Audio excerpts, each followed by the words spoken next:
छठ पूजा किनके घर में हुआ था, जो कि हमारे बिहार में, खास करके हमारे बिहार में। और आज ऐसी कृपा है छठ मैया की, पूरे भारतवर्ष, हिंदुस्तान नहीं, देश विदेश हर जगह इस पर्व को हम मनाते हैं।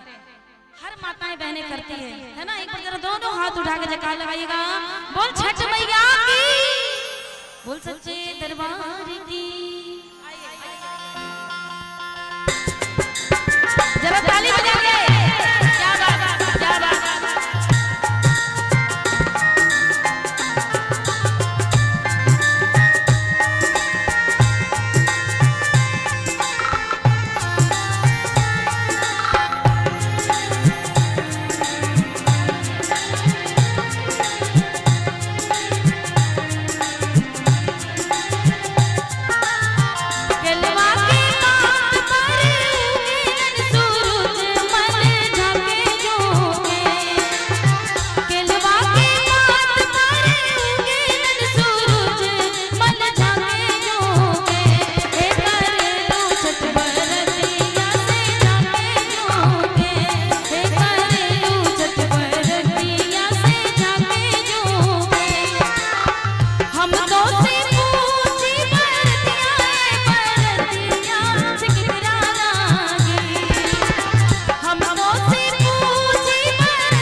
पुत्र के लिए होता है, बच्चों के लिए होता है, अपने पूरे घर परिवार समाज की कामना के लिए ये छठ महापर्व हम करते हैं। आइए इसी अंतिम शब्द के साथ मैं भी आप सभी भक्तों से इजाजत लूंगी, क्योंकि बहुत अच्छे अच्छे कलाकार आज उपस्थित हैं, अच्छी अच्छी झांकियां यहाँ उपस्थित है। राहुल के माध्यम से, हमारे बड़े भैया के माध्यम से, राहुल नाइट शो के माध्यम से, जिनको आप जब तक ये आप जमे रहोगे तब तक ये प्रोग्राम भी जमा रहेगा।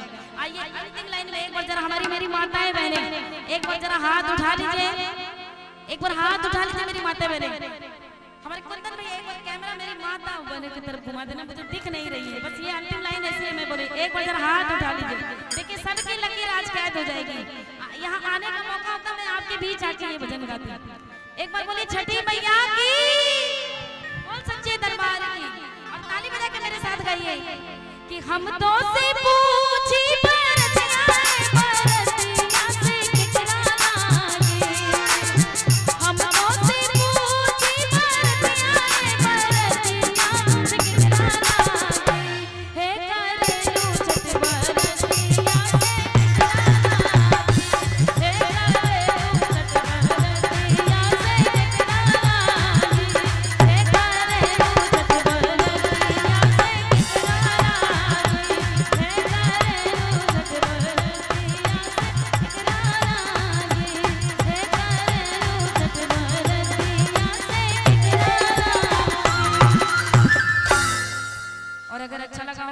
मेरे लिए जोरदार तालियों का आशीर्वाद। सभी भक्तों से कहूंगी कि आप YouTube में, सभी भक्तों से निवेदन है कि YouTube में रानी मंजीत कौर के नाम से बहुत सारे भजन हैं, इसे आप सुनेंगे, लाइक कमेंट शेयर भी करेंगे। मुझे जयनगर से मिलना चाहिए।